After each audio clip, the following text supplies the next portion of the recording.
तर दिवसभरात घडलेल्या प्रत्येक बातमीचा वेगवान आढावा आपण घेणार आहोत झटपट बातम्यांच्या माध्यमातून।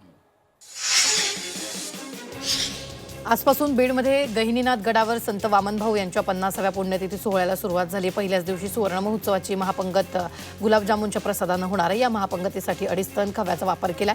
सोहळ्याच्या सांगता कार्यक्रमासाठी मुख्यमंत्री उपस्थित असणार। क्रांतिज्योती सावित्रीबाई फुले यांच्या जयंतीनिमित्त महोत्सवाचं आयोजन करण्यात आले। या महोत्सवासाठी यवतमाळमधून मोठ्या संख्येने माळी महासंघाचे कार्यकर्ते रवाना झाले। नायगावात राज्य शासनाने 200 कोटींचा निधी मंजूर केला। यात महिलांसाठी प्रशिक्षण केंद्र उभं केलं जाणार आहे। त्याचं भूमिपूजन मुख्यमंत्री देवेंद्र फडणवीस यांच्या हस्ते होणार आहे।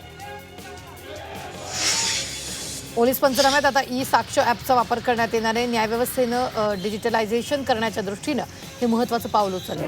गुन्ह्यानंतर सर्व पंचनाम्याचे व्हिडिओ ऑडिओ रेकॉर्डिंग होणार आहे। मार्च 2026 पर्यंत रिझर्व्ह बँक एटीएम मधून 500 रुपयांच्या नोटा बंद करणार आहे असा दावा करणाऱ्या सोशल मीडियावरील अफवांचं केंद्र सरकारनं खंडन केलं। त्यामुळे नागरिकांनी कोणत्याही चुकीच्या संदेशाला किंवा अफवेला बळी पडू नये असं आवाहन सरकारनं केलं।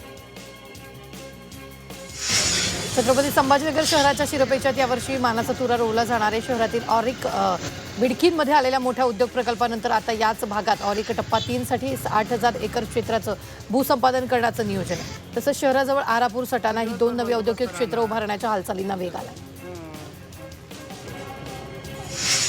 कोल्हापूर शहरातील महाद्वार रोडवर साऊंड सिस्टीम लावून ध्वनी प्रदूषण केल्याबद्दल गणेश मंडळाच्या 4 जणांना 1 वर्षाची कैद आणि 15,000चा दंड सुनावण्यात आला। या गुन्ह्याची सुनावणी झाल्यानंतर साऊंड सिस्टीम लावून प्रदूषण करणाऱ्या गणेश मंडळांना चांगलाच चपराक बसला।